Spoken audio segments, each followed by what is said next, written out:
Kalau mau dimulai sudah bisa ya, Bapak Ibu.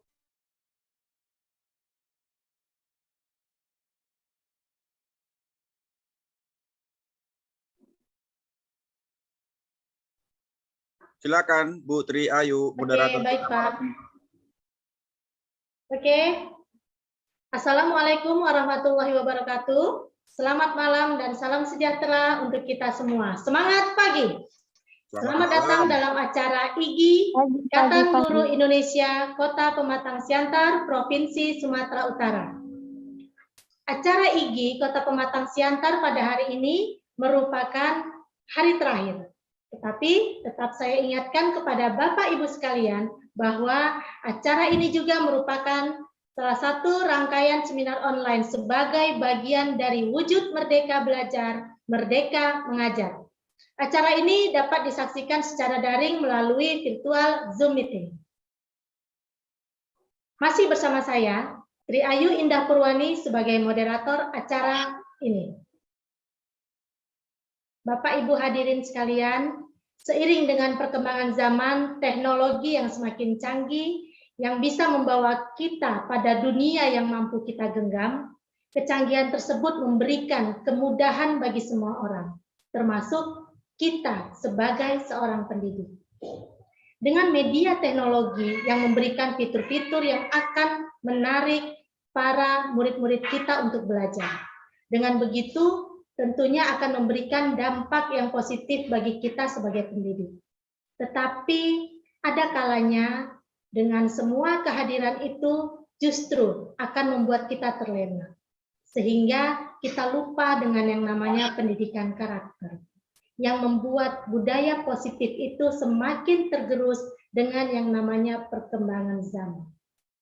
Nah, di acara webinar kita pada malam hari ini, kita akan menemukan dan membongkar rahasia bagaimana menumbuhkan budaya positif di lingkungan pendidikan.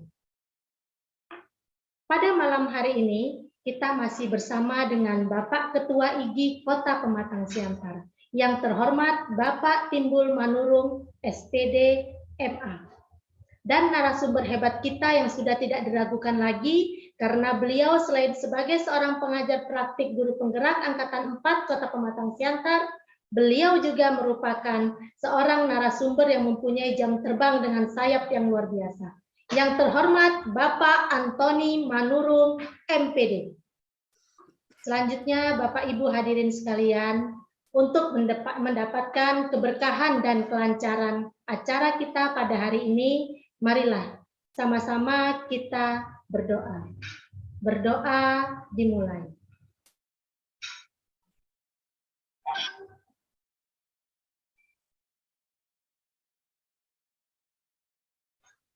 Berdoa selesai.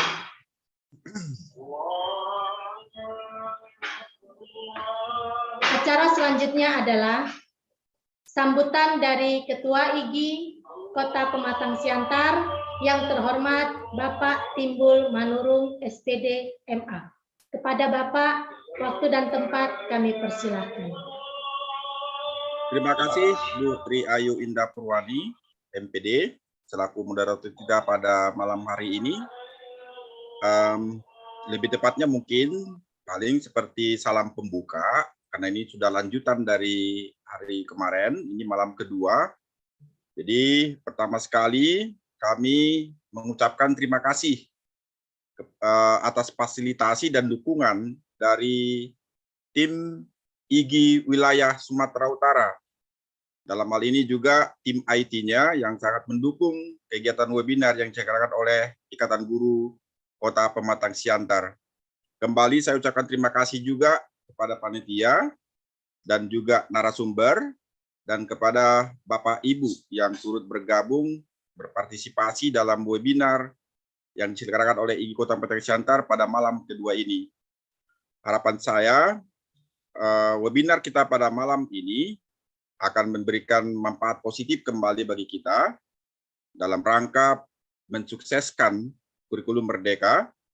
Tadi Ibu Moderator sudah menyampaikan materi webinar kita pada malam hari ini adalah implementasi budaya positif di sekolah.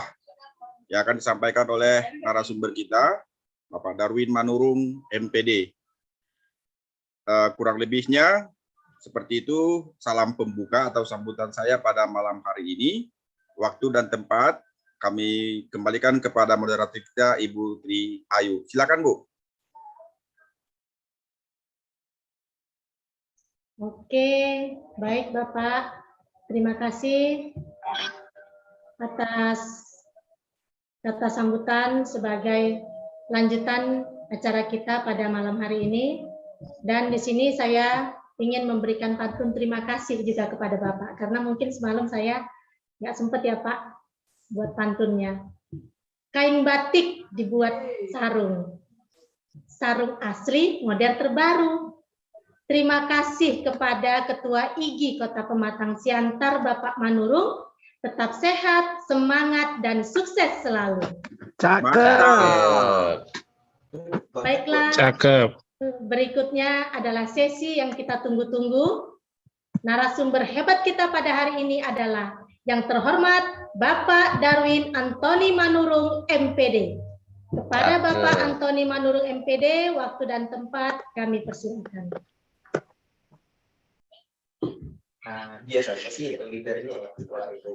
Ya, terima kasih kepada Ibu Moderator, Ibu Tri Ayu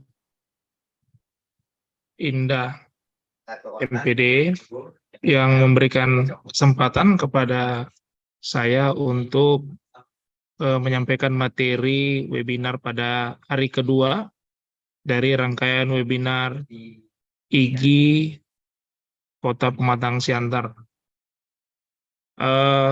Selamat malam, salam sejahtera bagi kita semua, Bapak Ibu guru hebat. Horas. Pertama-tama sudah sepantasnya kita mengucap syukur pada Tuhan Yang Maha Kuasa, oleh karena berkatnya kita diberikan kesehatan sehingga kita bisa hadir di ruang Zoom webinar IGI Kota Pematang Siantar pada malam hari ini. Bapak Ibu guru hebat yang saya hormati, sebelum saya menyampaikan materi budaya positif, izinkan saya perkenalkan diri. Mungkin Bapak Ibu ada yang belum kenal. Perkenalkan Bapak Ibu, nama saya Darwin Antoni Manurung. Saya adalah seorang guru di SMK Negeri 3 Pematang Siantar, mengampu mata pelajaran matematika. Saya adalah salah seorang pengajar praktik, guru penggerak, yang kemarin sudah bertugas di Angkatan 4 dan sedang berproses untuk rekrutmen calon fasilitator pendidikan guru penggerak untuk Angkatan 13. Itu sekilas perkenalan Bapak Ibu. Nanti pada waktu-waktu yang akan datang kita bisa lebih saling mengenal satu sama lain. Mungkin acara webinar kita ini menjadi pemantik untuk kegiatan IGI Kota Pematang Siantar selanjutnya yang semalam sudah disampaikan oleh Ibu Ketua Wilayah. Kita sudah dimotivasi agar IGI Kota Pematang Siantar ke depannya semakin aktif bergerak dalam kegiatan-kegiatannya sesuai kebutuhan para anggota, guru-guru di Kota Pematang Siantar khususnya. Baik, Bapak Ibu guru hebat yang saya hormati, izinkan saya share screen.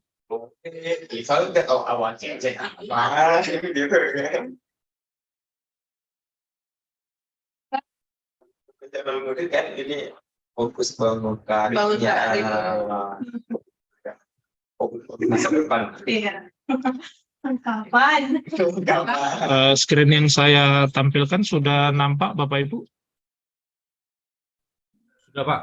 Sudah Pak. Ini proporsinya. Teknologi. Bangun sahabat. Baik, Kalau dia dapat persahabatan. Bapak Ibu guru hebat yang saya hormati, topik kita pada webinar hari ini adalah budaya positif. Yang dalam hal ini yang akan kita dalami nanti adalah disiplin positif. Bapak Ibu, adapun yang menjadi capaian khusus dari webinar kita hari ini dengan berdiskusi nanti kita Bapak Ibu. Yang pertama, mendemonstrasikan pemahaman guru mengenai konsep budaya positif yang di dalamnya terdapat konsep perubahan paradigma stimulus respon dan teori kontrol, 3 teori motivasi perilaku manusia, motivasi internal dan eksternal, keyakinan kelas, hukuman dan penghargaan, 5 kebutuhan dasar manusia, 5 posisi kontrol guru, dan segitiga restitusi. Yang kedua, menerapkan strategi disiplin positif yang memerdekakan murid untuk menciptakan ekosistem sekolah aman dan berpihak pada anak. Yang ketiga, menyusun langkah-langkah strategi aksi nyata yang efektif dalam mewujudkan kolaborasi dengan seluruh pemangku kepentingan sekolah agar tercipta budaya positif yang dapat mengembangkan karakter murid. Yang keempat, bersikap reflektif dan kritis terhadap budaya di sekolah dan senantiasa mengembangkannya sesuai kebutuhan sosial dan emosional murid. Selanjutnya Bapak Ibu, sebelum kita banyak berdiskusi tentang budaya positif, ada 3 pernyataan di sini. Apakah kita setuju atau tidak setuju dengan ketiga pernyataan ini?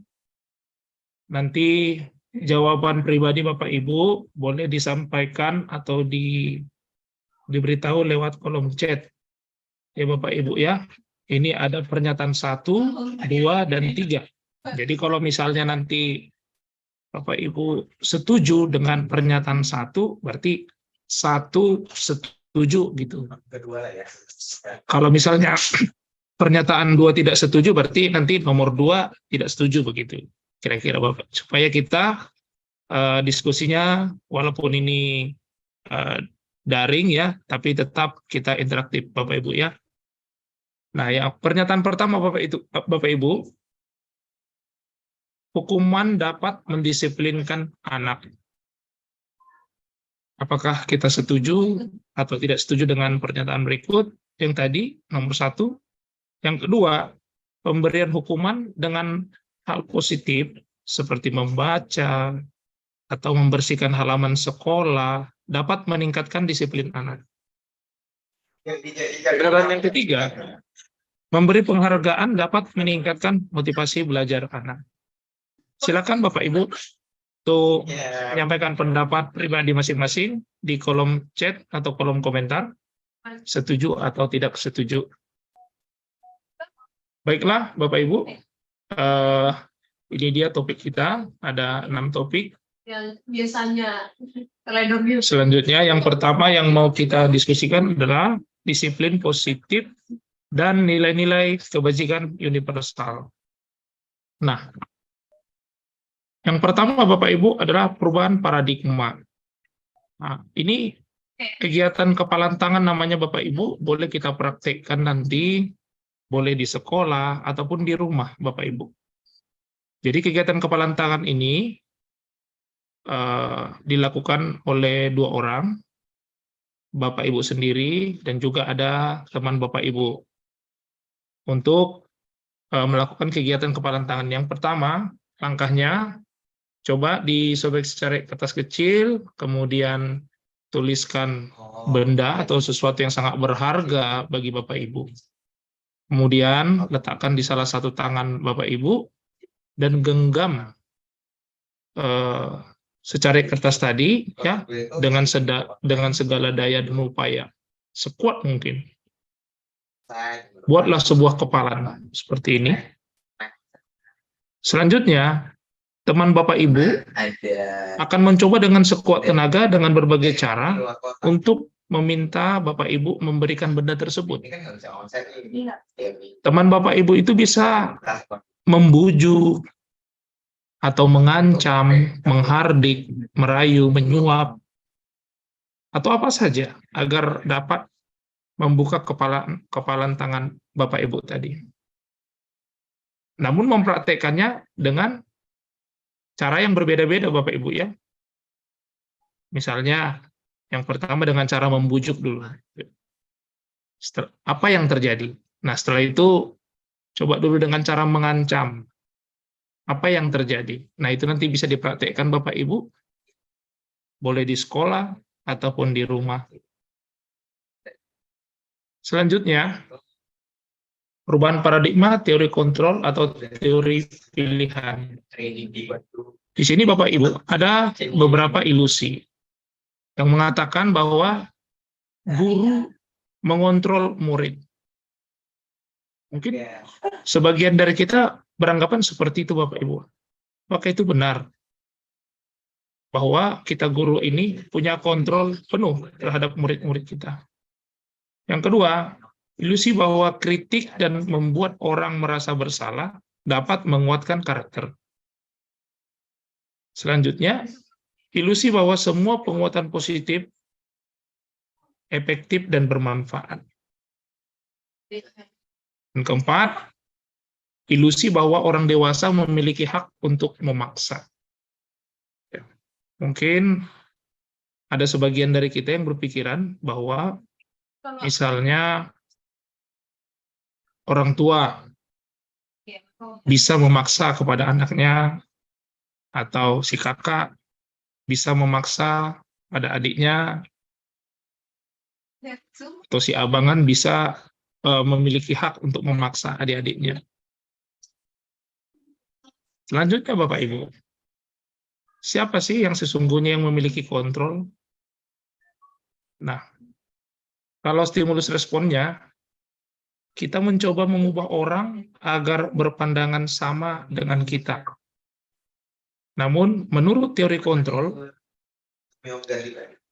kita berusaha memahami pandangan orang lain tentang dunia. Yang kedua, perilaku buruk dilihat sebagai suatu kesalahan. Namun, menurut teori kontrol, semua perilaku memiliki tujuan. Yang ketiga, orang lain bisa mengontrol saya. Namun, menurut teori kontrol, hanya Anda yang bisa mengontrol diri Anda. Selanjutnya, stimulus respon selanjutnya, saya bisa mengontrol orang lain. Namun menurut teori kontrol, Anda tidak bisa mengontrol orang lain. Kemudian pemaksaan ada pada saat bujukan gagal. Menurut teori kontrol, kolaborasi dan konsensus menciptakan pilihan-pilihan baru. Stimulus respon, model berpikir menang atau kalah. Namun menurut teori kontrol, model berpikirnya menang-menang atau win-win solution. Jadi teori kontrol ini Bapak Ibu disampaikan oleh Dr. William Glasser. Ya. Sekarang hari Sabtu, sorry. Sekarang hari Sabtu. Selanjutnya Bapak Ibu, apakah makna disiplin? Itu dulu hari Sabtu. Jadi disiplin ini berasal dari bahasa Latin disiplina, artinya belajar. Ya. Disiplin diri membuat orang menggali potensinya menuju sebuah tujuan atau apa yang dia hargai. Dalam budaya kita, makna kata disiplin telah berubah menjadi sesuatu yang dilakukan seseorang pada orang lain untuk mendapatkan kepatuhan. Kecenderungan umumnya adalah menghubungkan kata disiplin dengan ketidaknyamanan, bukan dengan apa yang kita hargai atau pencapaian suatu tujuan mulia. Nah, apa itu nilai-nilai kebajikan universal, Bapak Ibu? Nilai-nilai kebajikan itu adalah sifat-sifat positif manusia yang merupakan tujuan mulia yang ingin dicapai setiap individu. Nilai-nilai tersebut bersifat universal, lintas bahasa, suku bangsa, agama, maupun latar belakang. Kalau melihat menurut Dr. William Glasser tadi dalam teori kontrolnya, setiap perilaku atau perbuatan memiliki suatu tujuan. Dengan mengaitkan nilai-nilai kebajikan yang diyakini seseorang, maka motivasi intrinsiknya akan terbangun.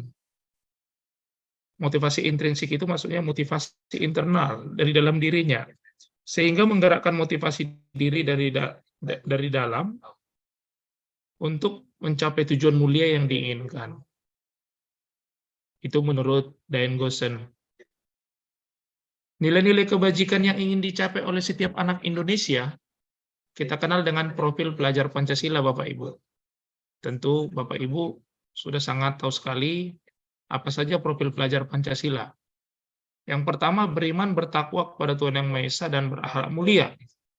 Yang kedua, mandiri. Yang ketiga, bernalar kritis. Yang keempat, berkebinekaan global. Yang kelima, bergotong royong. Dan yang keenam, kreatif. Selanjutnya Bapak Ibu, kita akan membahas tentang kebutuhan dasar manusia dan dunia yang berkualitas. Kebutuhan dasar manusia itu Bapak Ibu ada 5. Yang pertama, bertahan hidup. Yang kedua, kasih sayang dan rasa diterima. Yang ketiga, penguasaan.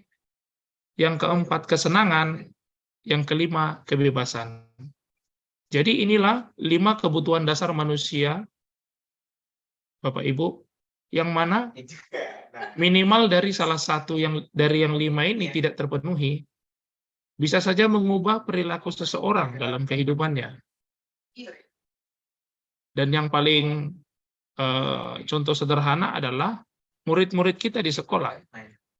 Kalau saja dari 5 kebutuhan dasar manusia ini, ya salah satunya saja misalnya tidak mereka dapatkan, atau ada yang mencuri dari mereka kebutuhan dasar salah satu dari 5 ini, maka bisa saja murid-murid kita berperilaku menyimpang, Bapak Ibu, dan melakukan kesalahan-kesalahan. Oleh karena itu, kebutuhan dasar manusia inilah yang 5 ini tentunya harus dipenuhi pada murid-murid kita di sekolah, Bapak Ibu. Selanjutnya, bolehkah memaksa? Mungkin Bapak Ibu, sebagian dari kita berpikir, dipaksa dulu, nanti terbiasa. Kita menganggapnya seperti itu. Mungkin kita pernah memaksa murid kita. Misalnya, kita paksa mereka untuk mencatat misalnya. Karena kalau tidak disuruh mencatat, siswa kita ini tidak mau mencatat apa yang kita jelaskan di kelas ataupun yang kita tulis di papan tulis. Dengan kita memaksa menulis, kita beranggapan nanti akan terbiasa. Mungkin besok-besok tanpa kita suruh lagi, pasti anak didik kita ini atau murid kita ini tanpa disuruh nanti langsung otomatis melaksanakannya. Apakah benar seperti itu, Bapak Ibu? Dalam jangka waktu pendek mungkin bisa saja berhasil. Namun ada efek jangka panjangnya jika kita memaksa murid-murid kita, Bapak Ibu. Contoh sederhana, bisa saja nanti murid-murid kita ini akan merasa kesal atau benci dengan orang-orang yang memaksanya. Gitu. Atau kalau misalnya kita guru memaksa murid kita, sering memaksa murid kita, maka dengan ketidakadaan kita di samping murid-murid kita, maka mereka akan kembali melakukan perilaku-perilaku yang menyimpang atau kesalahan-kesalahan lainnya. Selanjutnya Bapak Ibu, motivasi perilaku menghindari rasa sakit atau hukuman. Jadi enggak dari pasal Dalam mendisiplinkan murid, Bapak Ibu, apakah baik jika kita memberikan hukuman kepada murid-murid kita yang melakukan kesalahan? Nah, kalau misalnya murid-murid kita dalam melakukan segala sesuatu itu di sekolah hanya oleh karena menghindari rasa sakit atau hukuman yang diberikan oleh guru-gurunya, tentu hal itu akan memberikan efek yang tidak baik bagi murid-murid kita, Bapak Ibu. Coba bayangkan Bapak Ibu, sama saja misalnya kita guru. Ya. Kalau misalnya kita guru hadir tepat waktu dalam melaksanakan tugas-tugas kita. Apa motivasi kita untuk datang tepat waktu melaksanakan pekerjaan kita? Mungkin ada motivasi kita karena takut dihukum oleh kepala sekolah, atau karena tidak ingin mendapat hukuman, ditegur pada waktu rapat dewan guru, ditegur oleh kepala sekolah, atau kita nggak mau kena hukum dipanggil ke kantor kepala sekolah untuk menghadap. Nah, kalau kita melakukan segala sesuatunya oleh karena termotivasi untuk menghindari hukuman, tentu hal ini tidak akan memberikan dampak dalam waktu jangka panjang, Bapak Ibu. Selanjutnya, motivasi perilaku.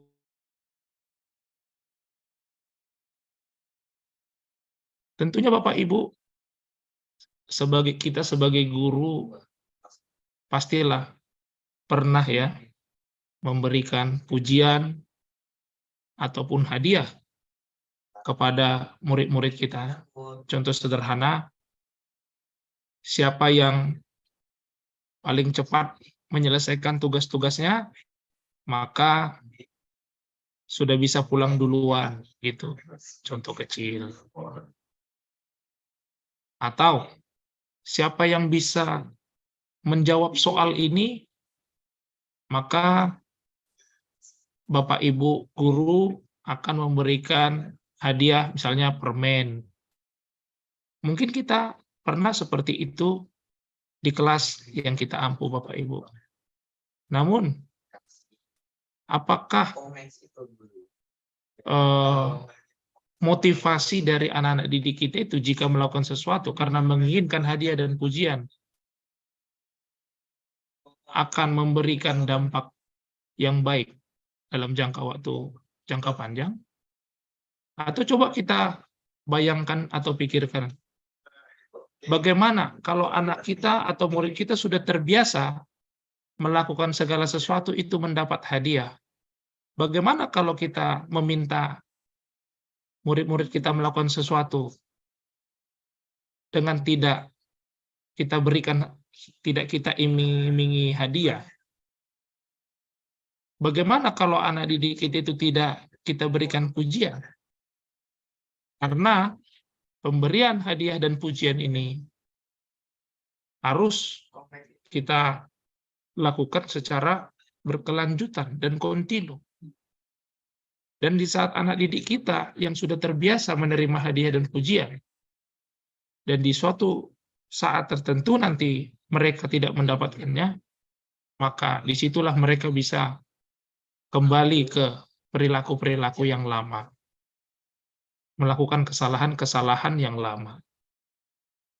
Nah, jadi motivasi perilaku menghindari rasa sakit atau hukuman tadi, dan motivasi karena menginginkan hadiah dan pujian, kedua motivasi ini adalah motivasi eksternal, Bapak Ibu.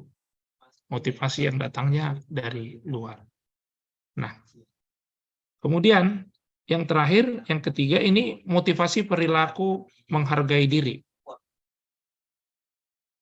Pernahkah coba kita mengingat-ingat kembali Bapak Ibu? Pastilah pernah kita, walaupun sudah malam, tapi kita semangat kali dalam mengerjakan sesuatu. Kemudian, pernah kita sangat bersemangat untuk mengerjakan sesuatu, gitu. Atau murid-murid kita, waktu kita sebagai murid misalnya, belajar sangat bersemangat sekali sampai tengah malam. Mungkin pada saat itu kita ada termotivasi dari dalam. Nah, itulah motivasi yang ketiga ini Bapak Ibu, motivasi perilaku menghargai diri. Dan motivasi perilaku menghargai diri inilah yang kita harapkan yang dimiliki oleh murid-murid kita. Dan kita sebagai guru dapat menguatkan murid-murid kita agar memiliki motivasi diri. Boleh kita misalnya menyampaikan pertanyaan-pertanyaan. Contohnya misalnya, apa nilai-nilai yang kamu yakini? Atau apa nilai-nilai yang diyakini, nilai-nilai kebajikan yang diyakini oleh keluargamu? Kalau kamu melakukan nilai-nilai tersebut, apa yang kamu dapatkan?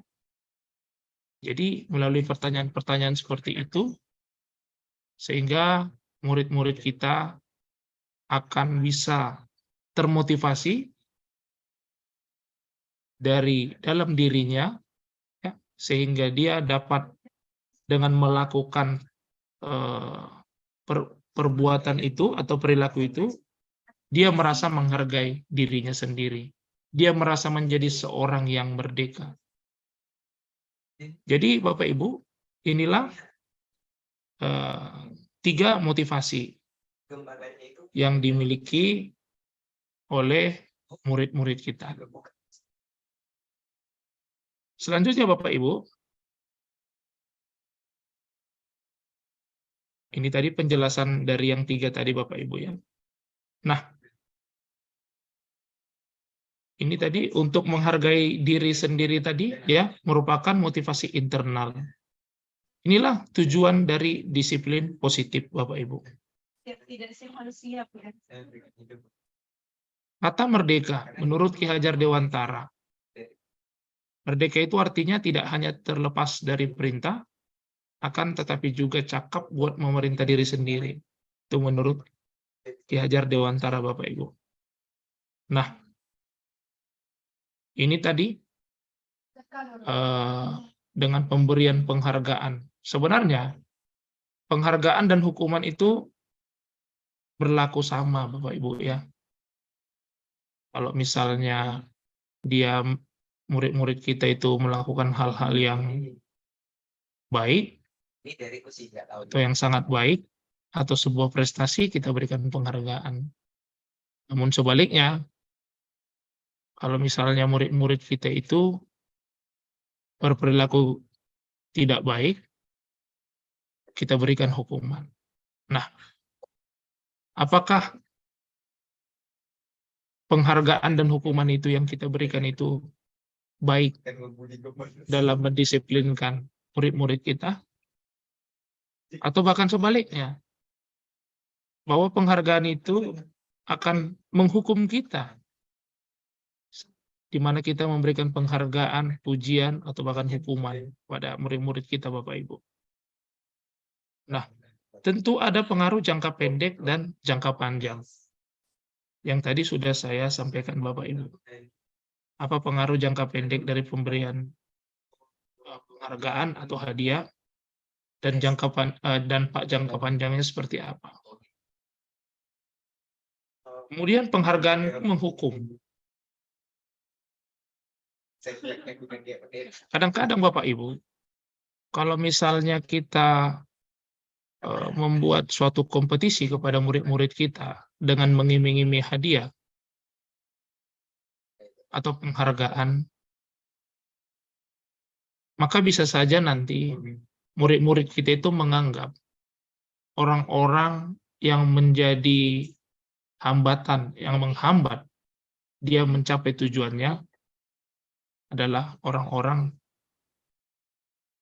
yang tidak bisa saja yang menjadi lawannya, begitu, atau menjadi saingannya, sehingga penghargaan yang kita iming-imingi tadi dapat merusak hubungan Bapak Ibu antara sesama murid kita, dan bisa juga murid kita akan merusak hubungannya dengan guru.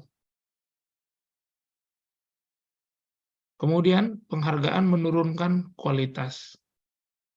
Nah, Bapak Ibu, kalau kita mengiming-imingi suatu penghargaan atau hadiah dengan syarat atau indikator-indikator yang sudah kita tentukan, maka kita sudah seperti membatasi dari kualitas dari murid-murid kita. Dan juga kita seperti membatasi kreativitas anak didik kita.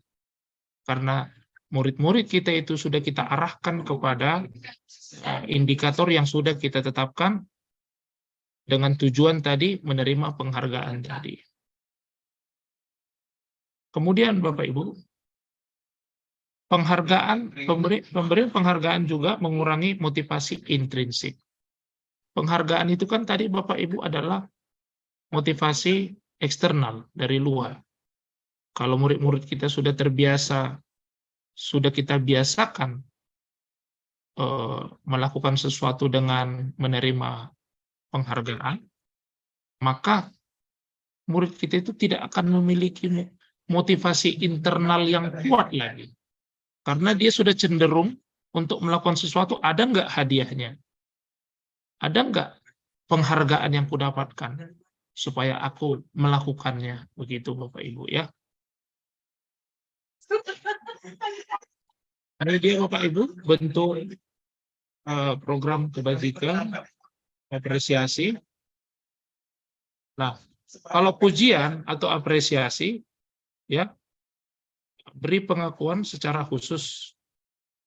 Boleh memberi pengakuan secara pribadi, boleh memberi pengakuan kepada semua murid, namun bergantian, boleh memberi pengakuan secara konsisten, kemudian fokus pada proses. Nah, ini contoh pengakuan apresiasi kebajikan ya Bapak Ibu ya. Ada rangkaian kalimatnya di sini, pembuka, kemudian nilai kebajikannya apa, situasinya seperti apa. Salah satu contoh, terima kasih untuk rasa tanggung jawabmu pada saat kamu memungut kertas yang berserakan di lantai. Gitu. Jadi kadang-kadang Bapak Ibu ya, kita menyaksikan langsung murid-murid kita melakukan sesuatu kegiatan yang positif, ya. Tentunya kita memberikan apresiasi kepada murid-murid kita, Bapak Ibu. Dan itu merupakan motivasi eksternal kepada murid-murid kita. Selanjutnya Bapak Ibu, nah,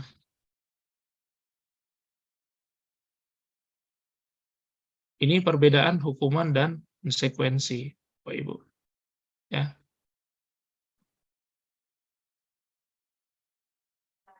Tindakan guru, misalkan mencatat 100 kali di dalam buku, kalimat saya tidak akan terlambat lagi. Ini karena terlambat ke sekolah.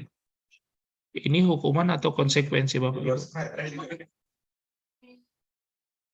Hukuman ya Bapak Ibu ya.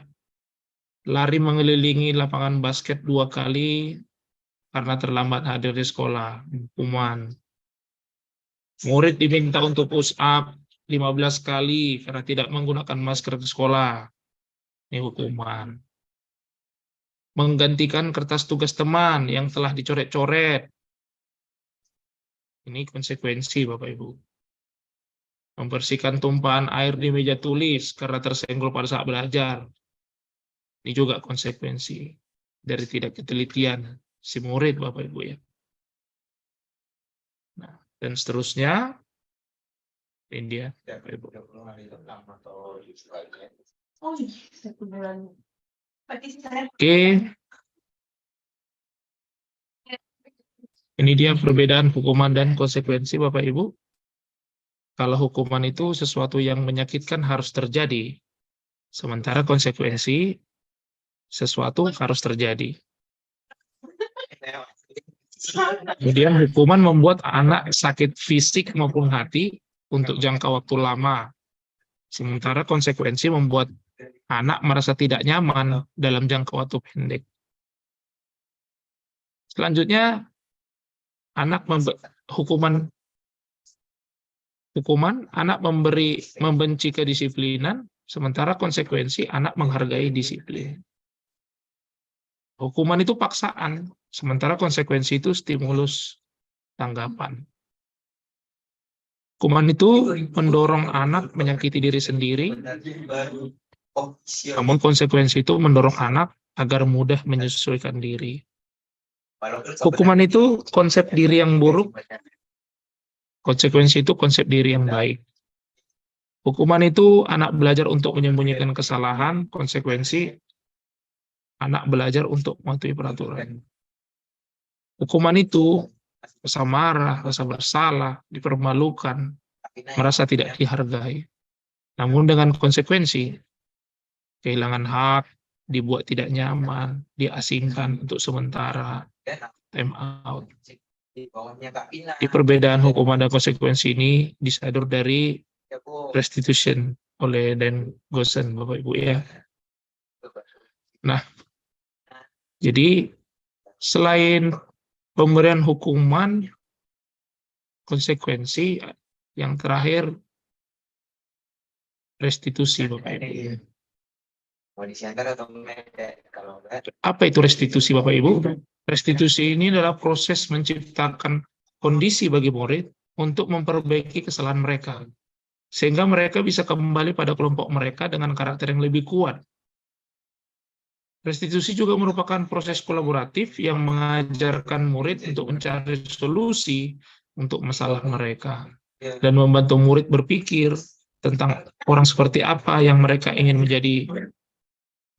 menjadi atau tujuan mulia, dan bagaimana mereka harus memperlakukan orang lain menurut Gosen. Ini dia 9 ciri-ciri restitusi, Bapak Ibu.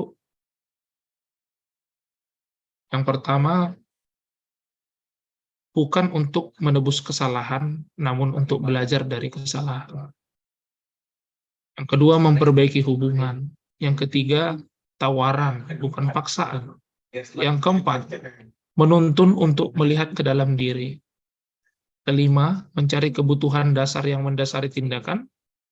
Yang keenam, cara yang paling baik. Restitusi diri adalah cara yang paling baik. Yang ketujuh, restitusi fokus pada karakter, bukan tindakan.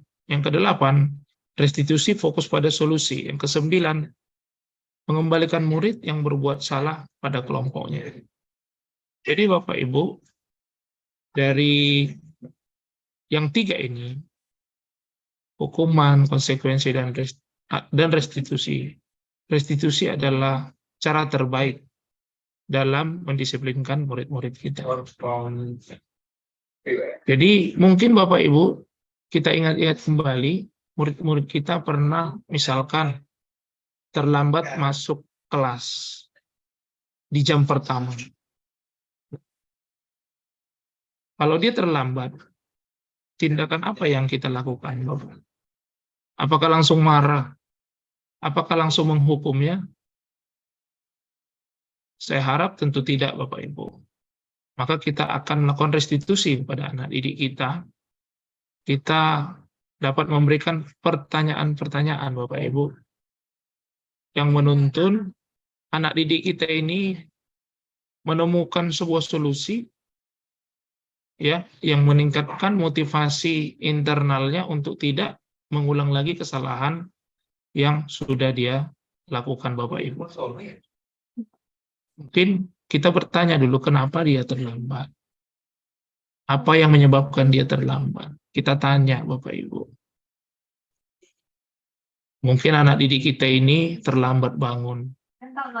Dan penyebabnya mungkin pada malam hari dia main handphone terlalu larut, Bapak Ibu. Sehingga tidurnya pun terlambat. Dan menyebabkan pagi hari si anak bangunnya pun terlambat, kesiangan. Maka terlambatlah ke sekolah. Nah, dengan menemukan penyebabnya, maka kita tanya lagi. Jadi jangan langsung kita berikan solusi, biarkan murid kita itu memikirkan apa yang menjadi solusinya. Nah, bisa dengan pertanyaan-pertanyaan misalnya, menurut kamu apa yang harus kamu lakukan supaya kamu nggak terlambat? Maka si anak akan berpikir dan menyampaikan apa yang akan dia lakukan untuk tidak terlambat lagi. Nah, kalau seandainya misalnya murid ini kita tanya,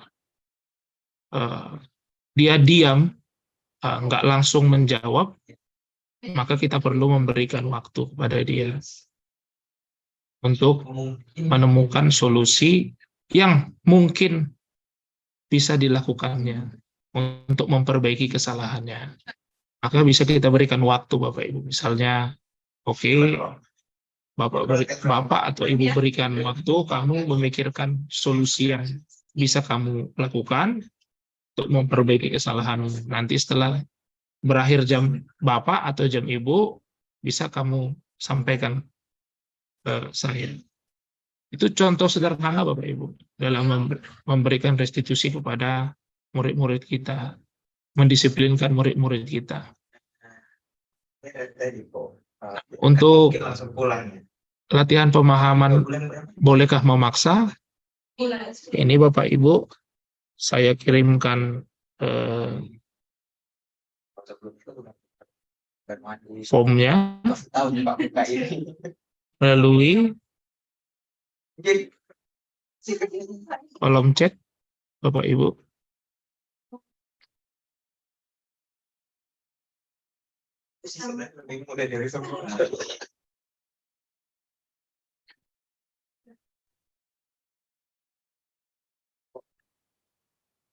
Oh, saya kenapa itu aja sih. Ya, nanti Bapak Ibu bisa mengerjakan latihan pemahaman tentang bolehkah memaksa. Nah, dengan mengerjakan latihan pemahaman ini, Bapak Ibu, nanti untuk topik disiplin positif di PMM bisa Bapak Ibu terbantu dalam menyelesaikan soal-soal di PMM untuk topik disiplin positif, Ibu. Baik, selanjutnya Bapak Ibu,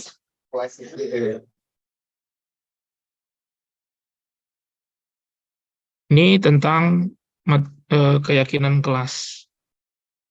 Mungkin istilah keyakinan kelas agak kurang bersahabat ya Bapak Ibu di telinga kita.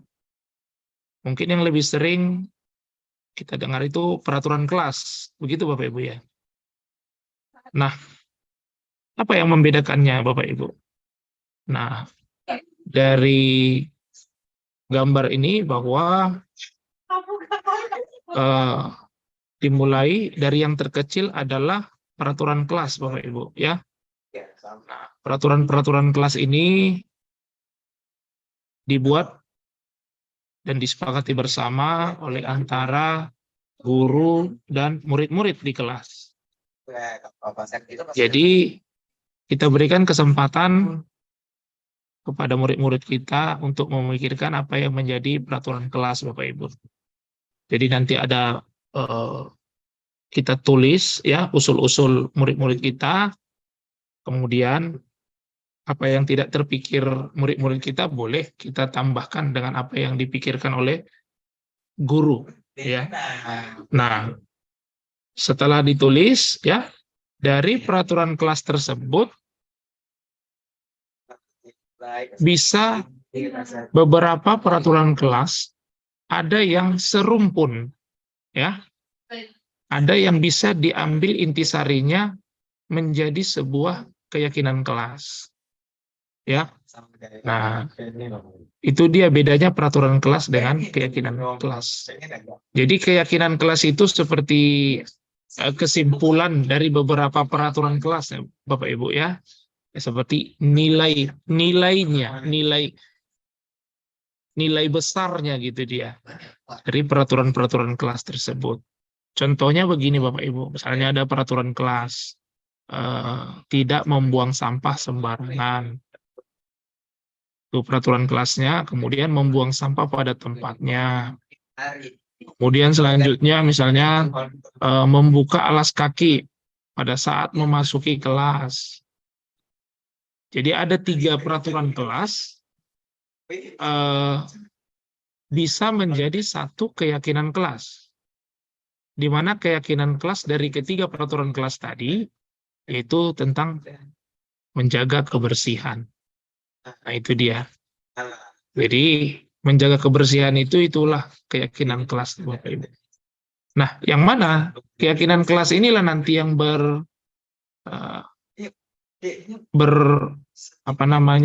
mendukung, ya, mendukung untuk terjadinya budaya positif di sekolah itu, Bapak Ibu. Ini kita lewatkan saja.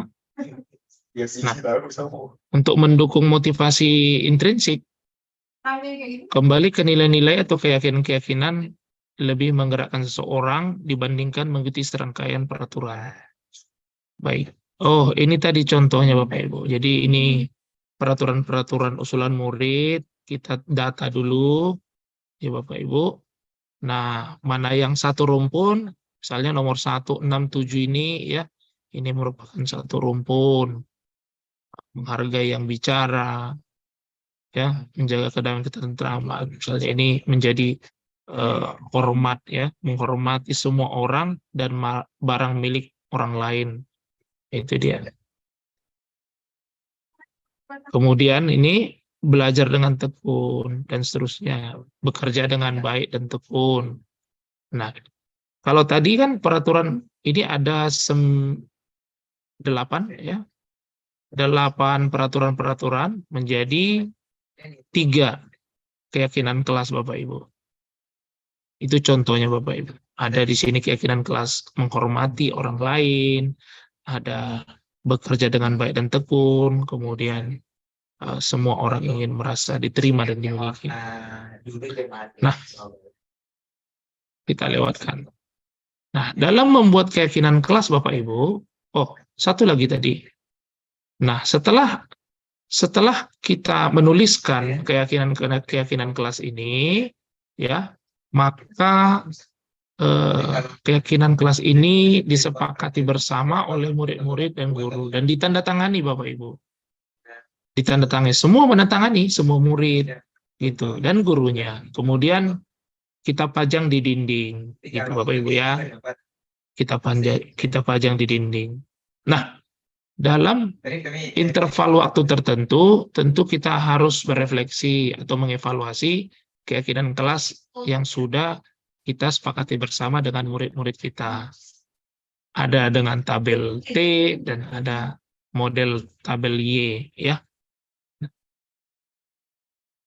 Kalau di sini Bapak Ibu, ya, kalau ini dengan model tabel Y, ada yang terlihat seperti apa, terdengar seperti apa, berperilaku seperti apa. Kalau tadi ada 3 keyakinan kelas yang terbentuk, yaitu hormat, kemudian bekerja, diterima dan dimiliki. Contohnya seperti apa? Nah, ini dia. Nah, kalau dia hormat, terlihatnya ya berempati terhadap perasaan orang lain, memegang barang milik orang lain hanya dengan izinnya, dan seterusnya. Kalau hormat itu terdengar seperti apa? Ini terdengar. Jadi satu orang berbicara, yuk saya bantu. Atau kita bisa selesaikan ini bersama-sama. Kemudian permisi. Atau bolehkah saya pinjam? Nah, jadi kalimat-kalimat hormat tersebut seperti inilah yang terdengar di kelas yang kita inginkan ya Bapak Ibu dari keyakinan kelas tadi. Kemudian berperilaku seperti apa? Tersenyum ramah, memberikan salam hormat, memberikan ruang bekerja, postur tubuh yang lebih tenang, dan seterusnya Bapak Ibu. Nah, itu untuk hormat. Dan untuk bekerja, ya, tampak seperti apa, tidak tampak. Kalau tidak tampak seperti apa juga, ya Bapak Ibu ya. Itu keyakinan kelas yang kita buat itu, kita evaluasi misalnya boleh sekali seminggu, boleh sekali 2 minggu, ya tergantung kesepakatan bersama Bapak Ibu. Jadi kalau misalnya kita temukan hal-hal yang tidak tampak atau hal-hal yang tidak sesuai dengan keyakinan kelas, maka kita kembali memberikan motivasi kepada anak didik kita tentang apa yang sudah kita sepakati bersama dan sudah kita nilai-nilai yang sudah kita yakini bersama. Kita sampaikan kepada murid-murid kita Bapak Ibu. Nah, ini ada contoh peraturan-peraturan sebelah kiri, kemudian yang di kanan keyakinan kelas. Di Bapak Ibu, keyakinan kelas itu adalah nilai ya gabungan dari beberapa peraturan kelas ya Bapak Ibu ya. Selanjutnya Bapak Ibu, ini ada 5 posisi kontrol. Posisi yang pertama itu penghukum, yang kedua pembuat rasa bersalah, ketiga teman, keempat pemantau, kelima manajer. Nah Bapak Ibu, dari 5 posisi kontrol ini, posisi mana yang sering kita lakukan pada saat kita di sekolah bersama murid-murid kita? Apakah kita lebih sering posisi penghukum, Bapak Ibu? Misalnya menghardik, menunjuk-nunjuk, memaki, menyakiti, menyindir. Coba kita ingat-ingat lagi keseharian kita bersama murid-murid kita, Bapak Ibu. Kalau kita penghukum, nah dampaknya pada murid Bapak Ibu, maka murid kita itu akan mengulangi kesalahan-kesalahan yang dia lakukan Bapak Ibu. Itu dia. Kemudian, kalau pada posisi pembuat rasa bersalah, ya, nah biasanya kita di sini guru berceramah Bapak Ibu. Misalnya murid kita itu sudah melakukan kesalahan, terus kita mengatakan seperti ini, seharusnya nak kamu seperti ini. Bapak kecewa atau ibu kecewa. Bapak ibu sudah sangat percaya padamu, ternyata kamu seperti ini. Nah, dengan kita mengatakan kalimat-kalimat seperti itu, maka murid kita akan rasa bersalahnya semakin tinggi Bapak Ibu. Dan bisa saja menghilangkan rasa percaya dirinya oleh karena kesalahan-kesalahannya. Nah, kalau kita terbiasa dalam posisi kontrol pembuat rasa bersalah, dalam mendisiplinkan murid-murid kita, maka dampaknya pada murid kita murid-murid kita itu akan merasa rendah diri, ya. Maka rasa percaya dirinya akan tergerus, Bapak Ibu. Nah, posisi penghukum dan pembuat rasa bersalah ini, kedua ini adalah identitas gagal Bapak Ibu, yang merupakan kontrol dari luar. Ya, nah, jadi biasanya kalau kita terbiasa pada posisi yang dua ini, penghukum dan pembuat rasa bersalah, ya, maka murid-murid kita dalam melakukan sesuatu hanya karena untuk menghindari hukuman Bapak Ibu. Nah, posisi yang ketiga, posisi teman. Coba kita ingat kembali Bapak Ibu, apakah kita lebih sering memposisikan diri kita sebagai teman terhadap murid-murid kita? Nah, biasanya guru itu membuat alasan-alasan untuk muridnya, ya. Misalnya, ayolah lakukan demi ibu, itu kan, lakukan demi bapak. Masa kamu tidak mau? Ibu kan selalu bantu kamu dan seterusnya Bapak Ibu. Nah, kalau kita terbiasa Bapak Ibu memposisikan kita sebagai teman pada murid-murid kita, maka dampaknya pada murid kita itu akan menjadi lemah semangatnya, ya, tidak mandiri, ketergantungan Bapak Ibu. Dikala kita di sampingnya, oke, mungkin bisa mereka ini semangat, tapi dikala kita tidak ada di sampingnya, maka ya semangat anak kita itu akan semakin melemah Bapak Ibu. Nah, posisi kontrol yang keempat adalah pemantau, ya. Nah, kalau ini pemantau ini Bapak Ibu biasanya kita selalu membanding-bandingkan misalnya peraturan kelas atau keyakinan kelas ya terhadap perbuatan-perbuatan murid kita yang berlawanan dengan peraturan dan keyakinan kelas yang sudah kita sepakati Bapak Ibu. Jadi kita selalu membanding-bandingkan Bapak Ibu ya. Nah, dampaknya pada murid ya ini tentu menitik beratkan pada sanksi atau hadiah untuk dirinya. Posisi teman dan pemantau Bapak Ibu ini adalah identitas berhasil dan sukses sebenarnya ya. Nah, dengan motivasi mengharapkan imbalan atau ketergantungan pada orang lain. Jadi posisi kontrol teman atau pemantau ini adalah identitas berhasil atau sukses. Namun, apakah posisi kontrol teman dan pemantau ini merupakan posisi kontrol yang terbaik dalam mendisiplinkan murid kita? Nah, yang terakhir Bapak Ibu ada namanya posisi kontrol manajer, ya. Nah, posisi kontrol manajer inilah yang diharapkan Bapak Ibu untuk kita guru-guru mendisiplinkan murid-murid kita. Jadi kita harus sebagai posisi manajer, ya. Apa yang bisa dilakukan oleh guru, misalnya mengajukan pertanyaan-pertanyaan seperti yang di awal sudah saya sampaikan tadi, Bapak Ibu. Nah, jadi kalau kita sudah posisi manajer, ya, kita tidak berfokus pada kesalahan yang dilakukan oleh murid-murid kita, tapi kita terfokus kepada solusi yang bisa dilakukan oleh murid-murid kita sehingga dia tidak melakukan kesalahan lagi di hari depan, Bapak Ibu. Dengan mengajukan pertanyaan-pertanyaan kepada murid-murid kita akan membantu murid-murid kita itu meningkatkan kreativitas berpikirnya dalam menemukan sebuah solusi. Itu Bapak Ibu ya. Kemudian dia pun motivasi internalnya pun semakin meningkat Bapak Ibu. Rasa percaya dirinya pun semakin meningkat. Nah, apa dampaknya pada murid?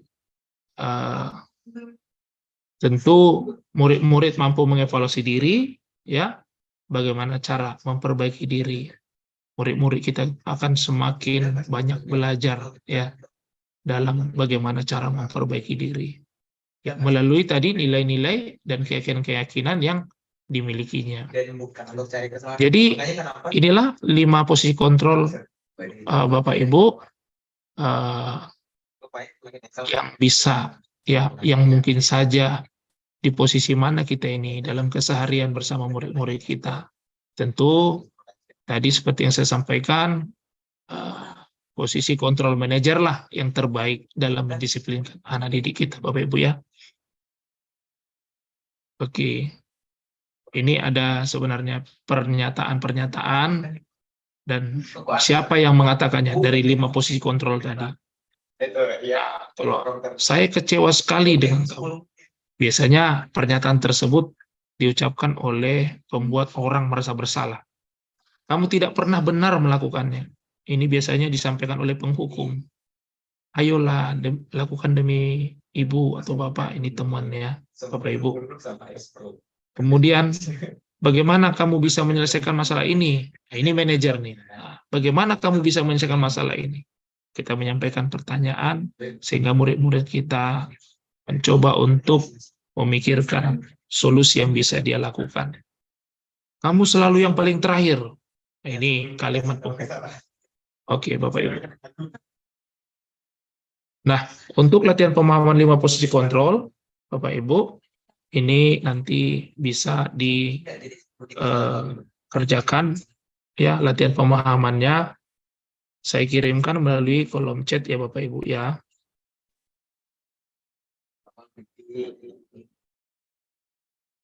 Baik, kita teruskan sedikit lagi Bapak Ibu ya.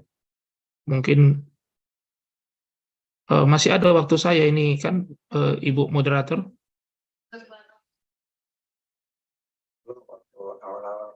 Juga kan masih baru. Ibu Tri. Ya, bukan orang 3 menit lagi, Pak. Wah, 3 menit lagi ya. Oke. Terima kasih, Bu. Segitiga restitusi, Bapak Ibu. Segitiga restitusi. Nah, jadi sisi segitiga restitusi yang pertama itu, Bapak Ibu, menstabilkan identitas. Jadi, contoh-contoh kalimat yang kita sampaikan kepada murid kita dalam memberikan restitusi, setiap orang pasti pernah melakukan kesalahan. Nah, kamu bukan satu-satunya yang pernah melakukan ini. Bahkan saya aja gurumu pernah bersalah. Ini menstabilkan identitas ya Bapak Ibu ya. Kemudian sisi yang kedua, validasi kebutuhan. Contoh kalimat-kalimat yang untuk memvalidasi kebutuhan. Kamu tentu punya alasan melakukan itu. Seterusnya. Kemudian sisi yang ketiga, menanyakan keyakinan Bapak Ibu ya. Nilai-nilai apa yang telah kita sepakati? Kamu ingin menjadi orang yang seperti apa? Biasanya pertanyaan-pertanyaan seperti itu untuk menanyakan keyakinan. Nah, jadi menstabilkan identitas itu ya, untuk membuat anak yang pada posisi gagal ya, karena berbuat salah menjadi positif terhadap dirinya. Jadi kita bangkitkan lagi ya, bahwa dengan kesalahan yang dilakukannya itu tidak akhir dari segalanya gitu ya. Kita sampaikan aja, kita gurunya itu juga pernah bersalah begitu Bapak Ibu. Nah, ini dia tadi validasi kebutuhan ya, bantu murid mengenali kebutuhan dasar ini dipenuhinya ketika melakukan kesalahan ya. Ini ada contoh-contoh perkataan guru Bapak Ibu untuk memvalidasi kebutuhan siswa Bapak Ibu yang melakukan kesalahan ya. Nah, selanjutnya menanyakan keyakinan tadi, si anak melihat kesalahannya dihubungkan dengan norma sosial dan nilai-nilai yang mendasari manusia berinteraksi dengan orang lain. Jadi dia akan membandingkan perbuatan atau kesalahannya itu dengan nilai-nilai yang dia miliki, yang dia ketahui, atau yang dia pegang gitu secara pribadi ya. Jadi si anak bisa membandingkannya dengan nilai-nilai. Nah, baik Bapak Ibu, untuk latihan pemahaman segitiga restitusi, untuk restitusi saya kirimkan melalui kolom chat. Nanti bisa Bapak Ibu kerjakan ya Bapak Ibu.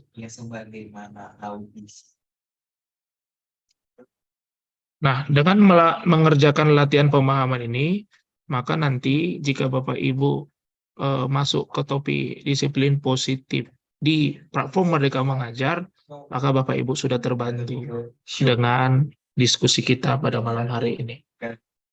Baik,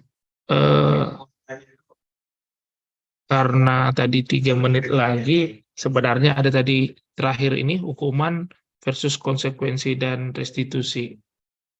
Baik, ini yang terakhir Bapak Ibu. Nah, jadi kalau pemberian hukuman itu sebenarnya identitas gagal Bapak Ibu ya. Nah, jadi lebih baik kita memberikan konsekuensi, namun yang terbaik itu adalah restitusi dalam hal mendisiplinkan anak-anak.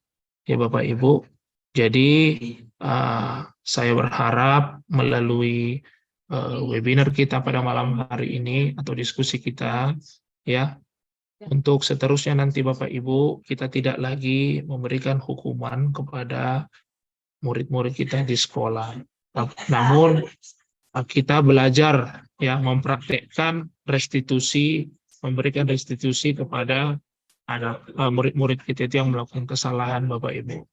Memang tidak segampang membalikkan telapak tangan, namun dengan berjalannya waktu kita sering-sering mempraktekkannya, ya, maka bisa nanti menjadi terbiasa kita melakukan restitusi dalam mendisiplinkan murid-murid kita di sekolah. Jadi hukuman tadi itu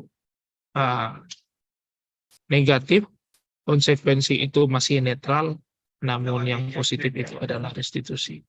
Jadi melalui diskusi kita harus sepakat bahwa restitusi adalah cara terbaik dalam mendisiplinkan murid-murid kita di sekolah untuk menegakkan disiplin positif di sekolah, sehingga tercapailah budaya positif di sekolah kita, Bapak Ibu. Jadi untuk latihan pemahamannya saya kirimkan juga di kolom chat. Bapak Ibu nanti bisa dikerjakan setelah selesai webinar kita ini pun dikerjakan, bisa Bapak Ibu ya.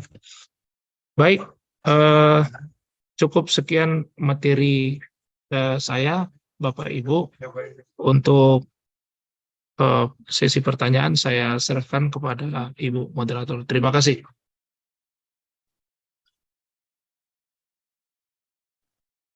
Oke, baik. Terima kasih Bapak narasumber.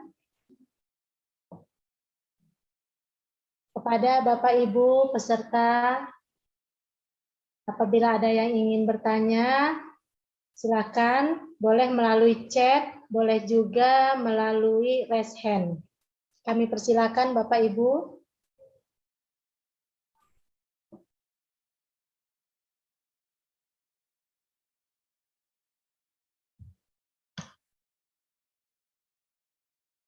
Ini tadi ada pertanyaan Pak, materi boleh bisa di-share-kan Pak? Ya, ya siap Bu, bisa. Oke, materi akan di-share di grup ya Bapak Ibu. Oke, ada lagi pertanyaan yang lain Bapak Ibu, silakan.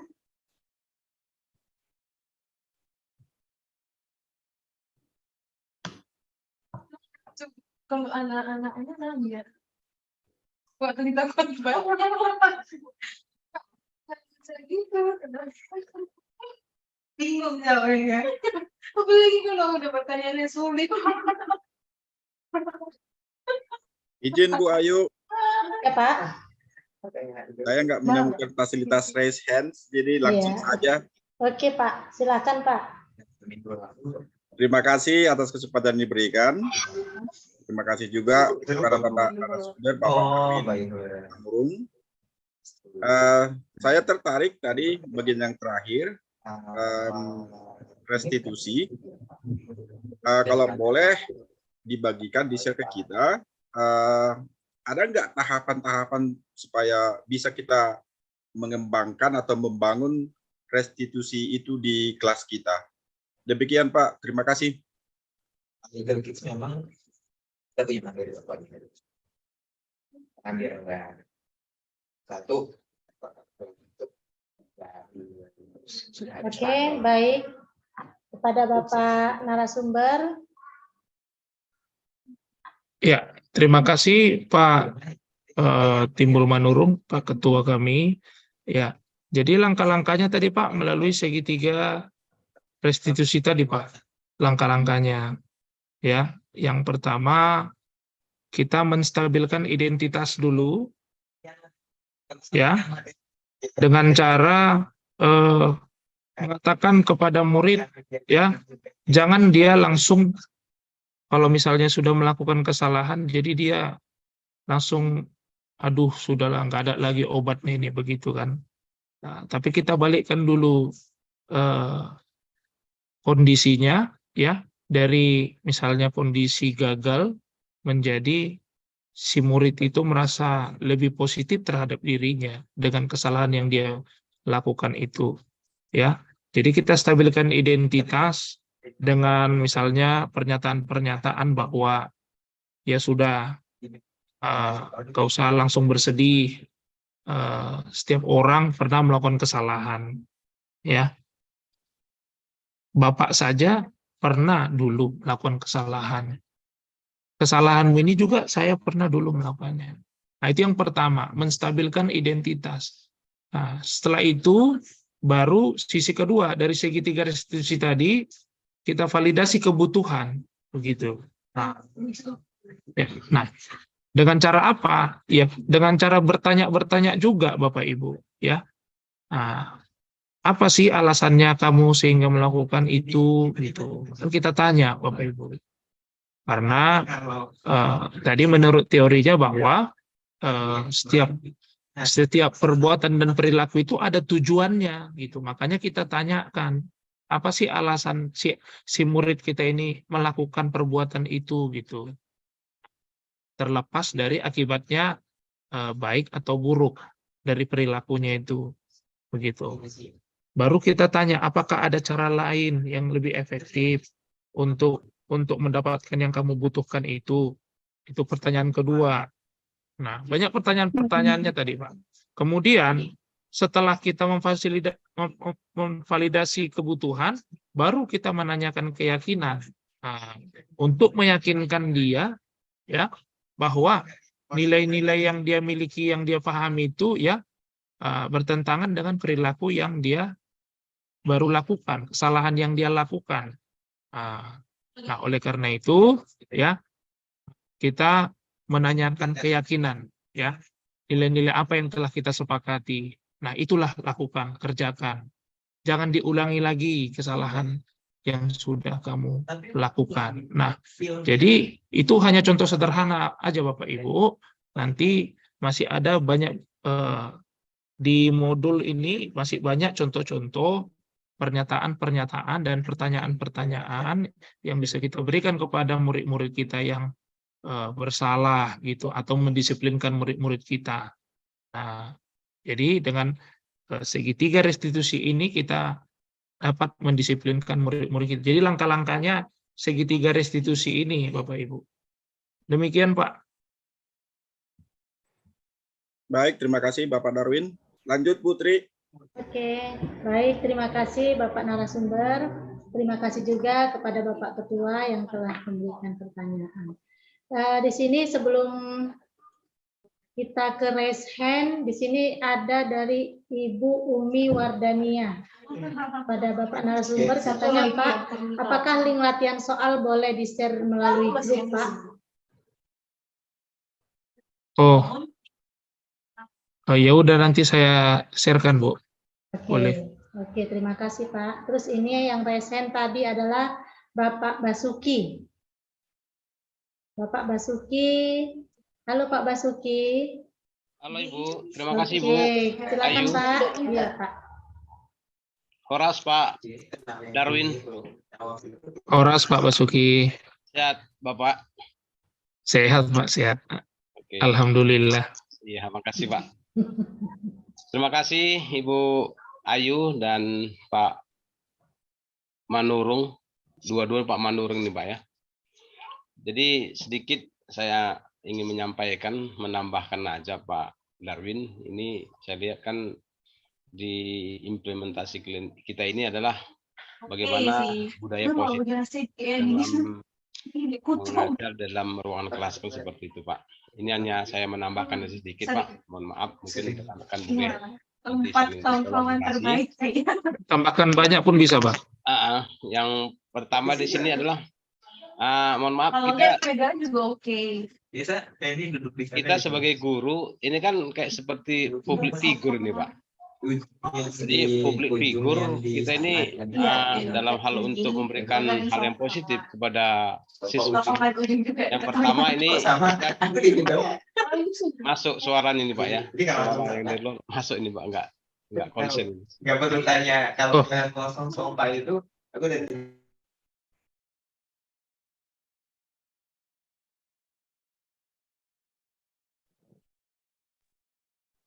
Pak Basuki, suaranya nggak kedengaran Pak, di-unmute.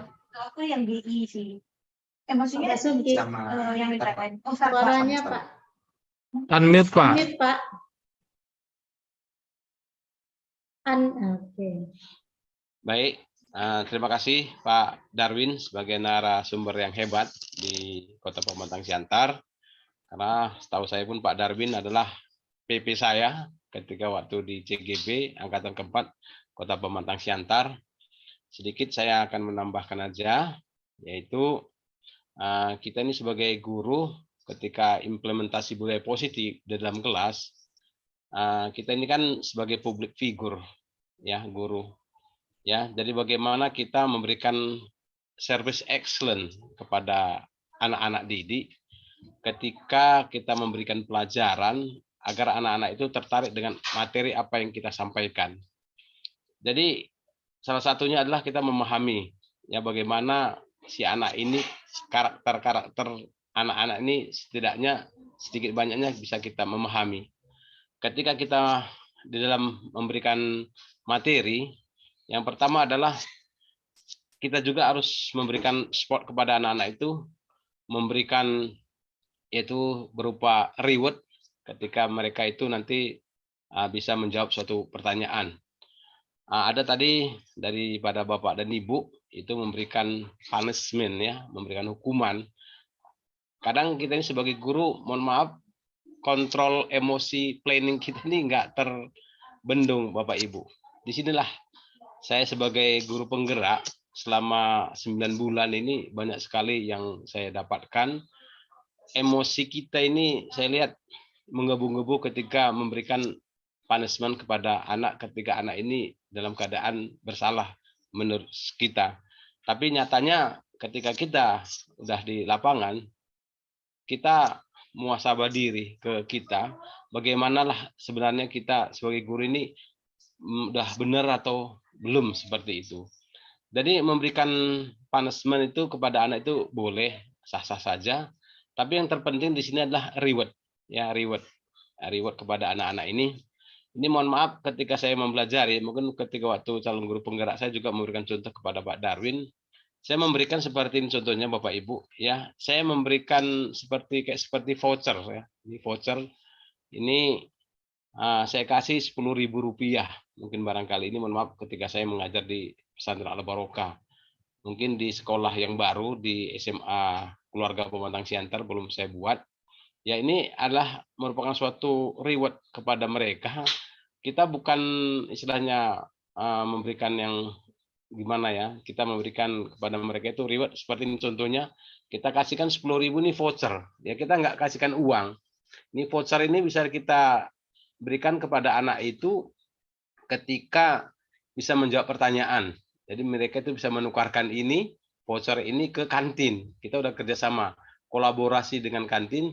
Apabila mereka itu menukarkan voucher yang Rp10.000 ini, mereka itu nanti bisa bangga. Ya seperti Ibu Hoyer kemarin itu mendapatkan sertifikat yang pertama kali itu senang sekali itu. Jadi anak-anak saya lihat seperti ini, dia nggak perlu nilai uangnya. Ini ada yang 10.000 ya Bapak Ibu. Kemudian ada juga yang Rp5.000. Ini Rp5.000, kita kasihkan Rp5.000 voucher. Ya, kemudian ada juga yang Rp2.000 ya Bapak Ibu ya, Rp2.000 vouchernya. Jadi tergantung kita. Mungkin 1 minggu sekali lah kita berbagi kepada anak-anak itu sehingga anak-anak itu lebih baik lagi. Jadi kita jangan selalu memberikan punishment kepada anak-anak itu. Tadi berikanlah reward kepada mereka sebaik mungkin. Jadi inilah yang saya mungkin Bapak Ibu di sekolah nanti bisa bawa seperti ini. Kita menyumbangsi kepada anak-anak itu dengan uang Rp1.000 pun bolehlah. Ya 1 minggu sekali atau 2 minggu sekali kepada mereka kita buat voucher, bisa ditukarkan Rp2.000 itu dengan bon-bon seperti itu. Mereka itu nggak usah kita kasih duit atau kita kasih uang, tapi kita kasih voucher seperti itu dari Bapak Ibu. Jadi mereka itu kehidupan itu saling bagus, kita saling menghargai dengan anak didik, sehingga kalau seandainya ada suatu masalah di anak didik dengan kita, ada masalah, mereka itu udah enggan kepada kita. Kalau udah ada masalah dengan anak murid kita, dengan guru kita, pasti anak itu udah jenuh dan bosan kepada saya. Jadi bagaimana ketika kita masuk kelas itu kita ciptakanlah dulu suasana yang baik dan benar, jangan terlalu terus ke materi. Ya kita anggap anak itu sebagai anak kita sendiri, teman sejawat atau ngobrol, baru kita bisa memberikan yang baik kepada mereka. Nggak usah jauh-jauh lah Bapak Ibu ya, materi yang kita sampaikan dapat aja 1, 2 soal aja bisa dikuasai, udah cukup hebat anak kita ini. Jadi inilah mungkin Pak Darwin sebagai penambahan ke kita semua, mungkin semua ada manfaatnya. Berbagilah kita dengan ilmu, berbagi juga dengan pendapatan kita, sehingga mudah-mudahan rezeki yang kita dapatkan kepada kita dan keluarga itu bisa berkah. Demikian Pak Darwin sebagai motivasi kita bersama, itu yang bisa sampaikan kepada Bapak dan Ibu. Mohon maaf atas kekurangan saya. Terima kasih. Horas, horas, horas. Main waktu Natal. Ikut Natal. Itu yang main musik itu. Oke. Baik, terima kasih Pak Basuki. Bagaimana Bapak Darwin? Ya. Terima kasih Bu Tri. Ya, terima kasih Pak Basuki yang sudah berbagi pengalaman kepada kita semua di webinar kita malam hari ini. Seperti yang sudah saya sampaikan tadi Pak, bahwa ada 3 motivasi ya, teorinya motivasi di mana pemberian penghargaan, apresiasi itu adalah motivasi eksternal. Nah, dan itu baik. Nah, namun ada dampak untuk jangka pendek dan jangka panjangnya, Pak. Itu ada suatu saat nanti kalau kita biasakan anak-anak ini dengan kita berikan misalnya contoh yang seperti Bapak lakukan voucher misalnya. Oke, Bapak mungkin bisa sanggup berkesinambungan memberikan vouchernya. Mungkin kalau saya dalam minggu ini atau 2 minggu saya mampu, bisa saja oleh karena sesuatu hal, minggu ketiga, keempat, sehingga saya terhalang untuk memberikan voucher.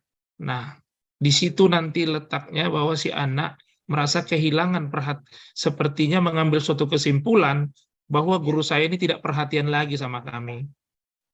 Ada anggapan seperti itu nanti Pak secara jangka panjangnya gitu.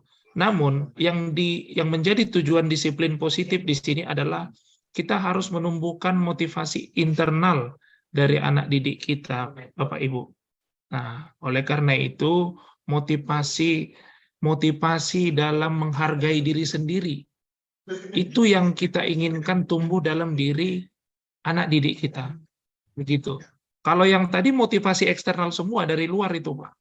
Nah, jadi dengan pendisiplinan yang kita berikan kepada didik kita atau pertanyaan-pertanyaan itu ya untuk mengingatkan akan nilai-nilai yang diyakininya gitu, sehingga dia melakukan hal-hal yang baik, tidak bertentangan dengan norma-norma, maka itulah yang menjadi tujuan utama dari disiplin positif ini, Pak Basuki. Jadi mungkin apa yang Bapak lakukan itu sudah baik, mudah-mudahan bisa berkesinambungan, jangka panjang tidak stop, Pak. Nanti kalau misalnya nanti minggu depan Bapak nggak kasih voucher sama saya, nanti berhaklah saya mengatakan udah nggak sayang lagi Pak Basuki ini kepada saya. Nah, jadi itu dia dampaknya, Pak. Ya. Terima kasih buat motivasinya, Pak. Terima kasih, saya Pak. Kembalikan. Oke. Saya kembalikan sama Bu Tri. Mungkin ada lagi yang masih bertanya. Terima kasih Bapak Nasrul. Jadi gimana Pak Basuki? Sudah oke? Oke ya Pak? Udah oke. Mantap. Kolaborasi dengan Pak Darwin oke. Oke, sip. Oke, kita ke pertanyaan berikutnya Pak dari Bapak Fadil Khairon. Nah, di sini Pak Fadil mengatakan bahwasannya Pak Fadil ini sering berada dalam posisi penghukum. Nah, beliau mengatakan bahwasannya rasanya sulit sekali jika ingin mencapai level di posisi manajer. Jadi, Pak Fadil mengatakan bahwasannya apa sih Pak tipsnya? Nah, minta tips dari Bapak narasumber, bagaimana tipsnya agar bisa mencapai level posisi manajer. Karena mengingat kondisi dan kebutuhan murid juga berbeda. Terima kasih. Oke, silakan Bapak narasumber. Terima kasih Pak Fadli Khairon yang sudah bertanya. ini kita saling berbagi ya. Saya menceritakan pengalaman, mungkin nanti bisa Bapak Ibu yang lain menambahkan pengalaman-pengalamannya. Nah, untuk menjadi kita beranjak dari posisi penghukum, ya saya akui saya juga pernah dulu ya di awal-awal menjadi guru pernah marah gitu. Apalagi saya ini guru matematika Bapak Ibu. Ya, kita mungkin bisa ingat dulu guru matematika kita ya, killer ya. Namun saya tersadar ya kembali ke nilai-nilai yang saya yakini. Nilai-nilai yang saya yakini itu apa? Gitu kan? Yang pertama, dengan saya marah-marah, apa manfaatnya buat si anak? Apa manfaatnya buat saya? Gitu. Jadi saya menyadari, saya berefleksi lagi, berefleksi. Setelah saya marah kepada murid, apakah sudah benar yang saya lakukan ini? Kemudian nilai-nilai yang saya yakini, saya hubungkan dengan nilai-nilai lain yang saya yakini. Kalau saya sering marah-marah, maka tambah penyakit saya, gitu, ya kan? Nah, penyakit yang terpendam dalam tubuh ini pun, ya kalau pikiran kita itu sudah ruwet, ya emosi tingkat tinggi, naik darah tinggi, ya kumatlah semua penyakit-penyakit, ya kan? Nah, jadi saya kembali bertanya-tanya dalam diri. Apakah dengan marah-marah memberikan manfaat yang baik untuk janganlah untuk murid dulu, untuk kita guru, untuk diri kita sendiri gitu. Baru kita memikirkan dengan marah-marah ke murid bisa nggak dia jadi berubah? Jangan-jangan dia makin bandel kalau saya marahi atau saya hukum, saya bentak-bentak, saya buat dia sakit hati. Jangan-jangan siswa yang paling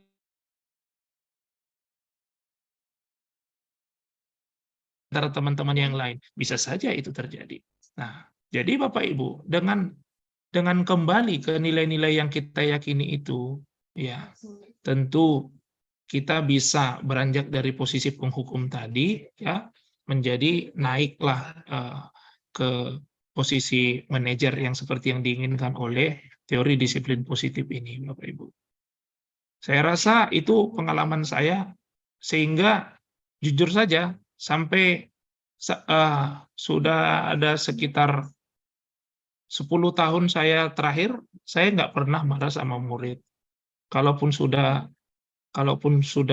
misalnya nakalnya luar biasa mereka, ya saya tersenyum saja. Kalau misalnya nggak bisa dibilangin tadi dengan kalimat-kalimat restitusi tadi, ya, kan kadang-kadang ada siswa kita ini sudah bebal kali ya.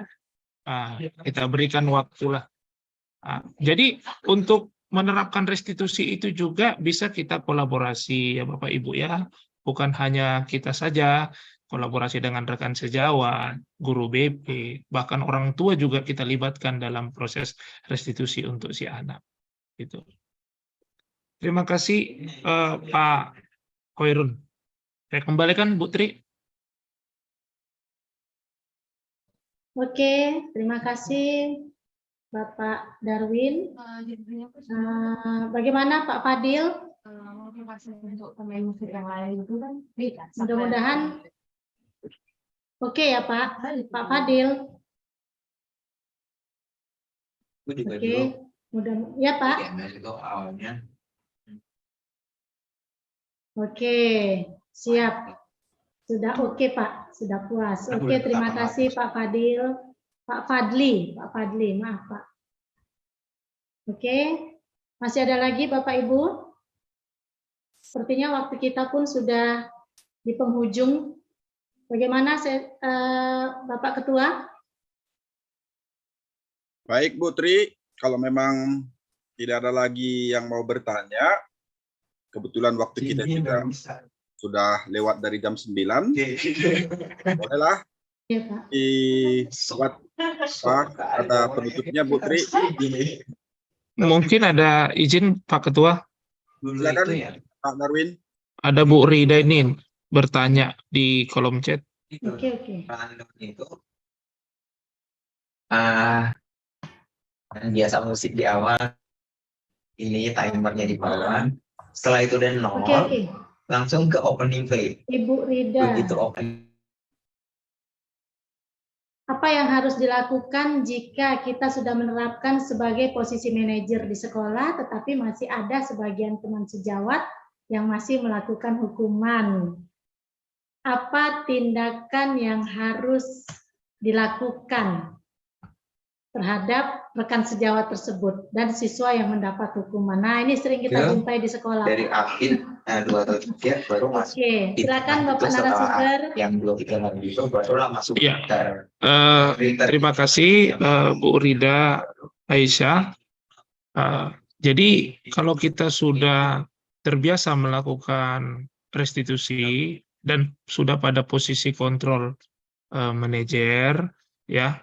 Jadi kita yang pertama bisa juga mengimbaskan ya kepada rekan-rekan sejawat di sekolah tentang teori budaya positif ini, itu ya. Jadi kita imbaskan boleh melalui MGMP atau di rapat guru, boleh kita minta tolong kepada pada kepala sekolah dikasih sedikit waktu untuk mengimbaskan teori budaya positif.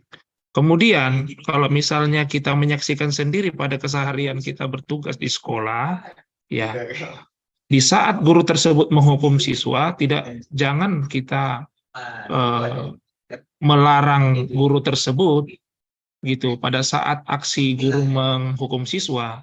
Namun, setelah sudah selesai peristiwa tersebut, kan bisa kita adakan proses coaching, ya. Proses coaching kepada rekan sejawat tentang pemberian hukuman tadi, begitu. Jadi kita pun hubungan kita dengan rekan sejawat jangan sampai terganggu, seakan-akan kita jadi posisi seperti kepala sekolah, kira-kira gitu ya.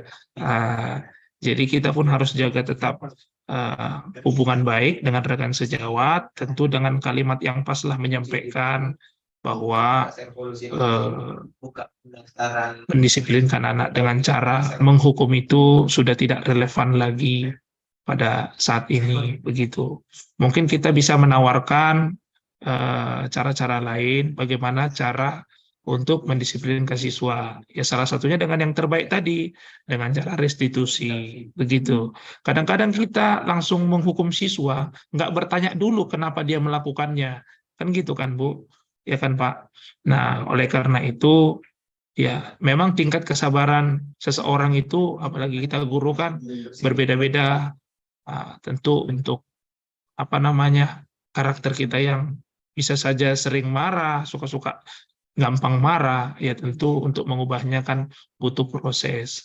Jadi saya rasa kita mengingatkan rekan sejawat jangan pada waktu yang bersamaan di saat dia menghukum siswa, tapi kita ambil waktu nanti, entah besok, entah minggu depan, ya kita upayakanlah untuk komunikasi dengan rekan sejawat kita.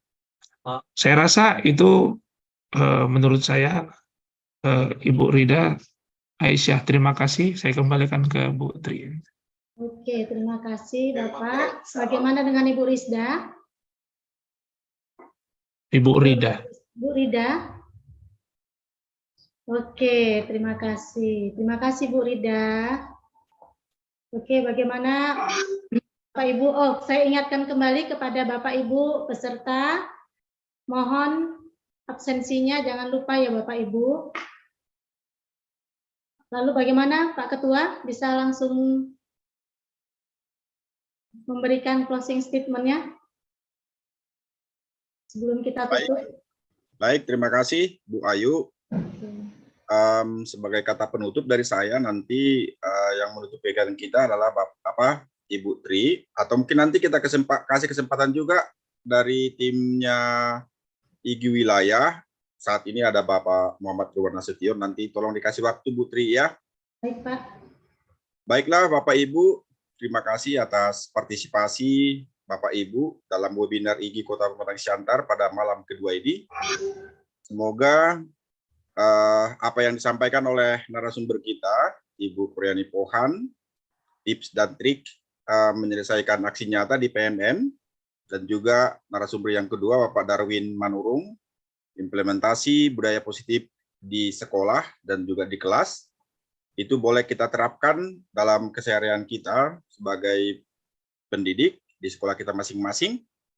Dan tidak lupa saya ucapkan terima kasih atas dukungan dan fasilitasi dari IGI wilayah Sumatera Utara.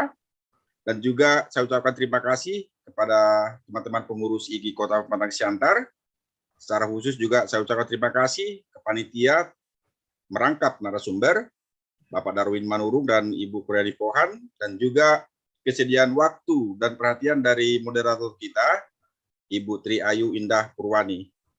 Dan salam hormat saya juga untuk semua partisipan pada malam hari ini. Semoga pada kesempatan-kesempatan berikutnya kita masih bisa bertemu dalam webinar yang akan kita laksanakan pada kesempatan-kesempatan berikutnya. Demikian kurang lebihnya dari saya selaku Ketua IGI Kota Pematang Siantar. Waktu dan tempat kembali saya serahkan ke Ibu Tri Ayu.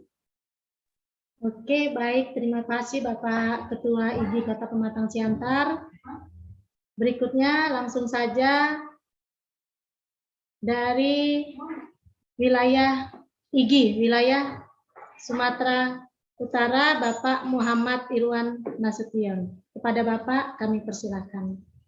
Ya, baik. Terima kasih kepada Ibu Moderator yang telah memberikan waktu untuk saya mewakili dari IGI wilayah Sumatera Utara. Perkenalkan, nama saya Muhammad Irwan Nasution.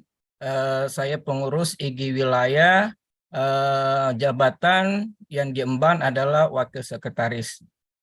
Saya sudah cukup luar biasa IGI Kota Pematang Siantar yang telah melaksanakan 2 hari kegiatan webinar kita ini. Mudah-mudahan apa yang menjadi rencana-rencana yang strategis oleh IGI Pematang Siantar bisalah nantinya diterapkan oleh Bapak Ibu guru hebat, sehingga apa yang menjadi program pemerintah ke depan itu bisa terwujud bersama gitu. Jadi apapun ceritanya, wadah IGI lah tempat kita untuk berbagi. Nah, jadi teruslah kita tingkatkan upaya mencari informasi kepada teman-teman kita yang dia ini saat ini mungkin aja lagi proses guru penggerak kah dia, apakah guru praktek kah dia gitu. Jadi tetap aja kita saling berkomunikasi untuk berbagi. Mungkin ini dari saya mewakili dari IGI wilayah. Mungkin terima kasih kepada Bapak Ketua IGI Kota Pematang Siantar, kepada 2 orang moderator, Ibu Koryani Pohan dengan Bapak Darwin Manurung. Tetap terus Pak berbagi ya, sesuai dengan mutu dari IGI kita. Oke, terima kasih. Wassalamualaikum warahmatullahi wabarakatuh. Oke, waalaikumsalam warahmatullahi wabarakatuh. Terima kasih Bapak. Oke, baiklah acara selanjutnya. Terima kasih kepada Bapak narasumber yang telah memaparkan materinya dengan baik, sangat baik, sehingga kita bisa berdiskusi bersama.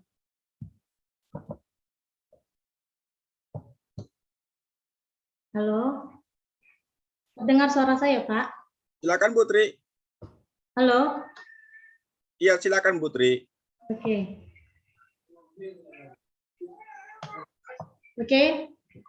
Terima kasih kepada Bapak narasumber kita yang telah memaparkan materi dan berdiskusi bersama dalam menjawab pertanyaan. Kami mendoakan semoga Bapak selalu sehat dan semangat dalam memajukan pendidikan Indonesia. Oke, baiklah Bapak dan Ibu semuanya. Jadi dari kesimpulan yang bisa kita petik malam ini adalah ketika anak-anak telah terpenuhi 5 kebutuhan dasarnya dengan baik, maka karakternya pun akan terbentuk dengan baik dalam dirinya. Sehingga budaya positif pun akan tumbuh dan berkembang secara maksimal. Semoga kita sebagai pendidik mampu menjadi seorang pendidik yang mampu menumbuhkan budaya positif pada murid-murid kita. Baiklah, Bapak Ibu hadirin, kita telah sampai di penghujung acara. Demikianlah acara kita pada hari ini. Saya tutup dengan sebuah pantun. Jalan-jalan ke lapangan Merdeka Siantar, ada banyak pohon-pohon besar. Wahai Bapak, Ibu guru, jangan ragu untuk belajar, karena kita punya ruangan IGI sebagai wadah untuk belajar. Cakep. Terima kasih kepada semua pihak yang telah bekerja sama untuk terselenggaranya acara ini. Saya, Tri Ayu Indah Purwani, mewakili pihak penyelenggara acara, mohon maaf bila ada kesalahan dan kekurangan selama proses acara berlangsung. Sampai ketemu di acara-acara IGI berikutnya. Teruslah berjuang, jangan pernah menyerah. Jadilah pembelajar sepanjang hayat. Kami pamit, mohon undur diri. Wassalamualaikum warahmatullahi wabarakatuh. Waalaikumsalam warahmatullahi wabarakatuh. Selamat malam, Horas dari Pematang Siantar.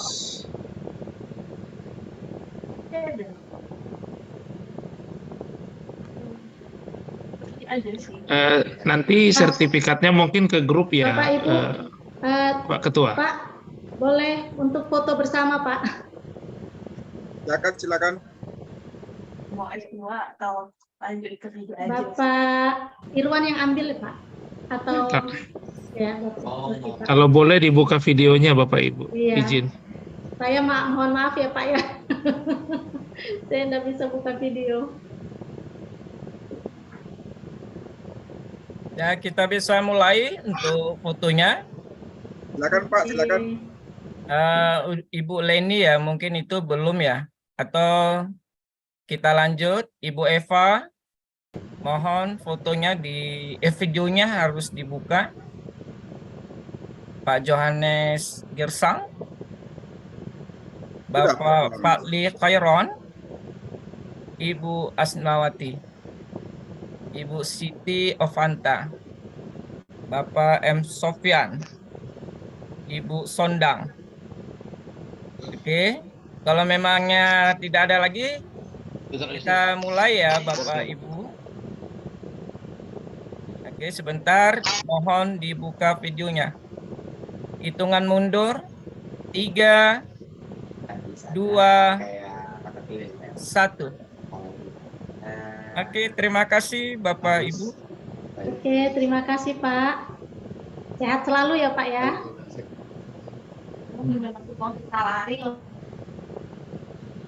Horas Pak Girsang. Ya, mantap Pak Basuki. Ada vouchernya untukku. Voucher.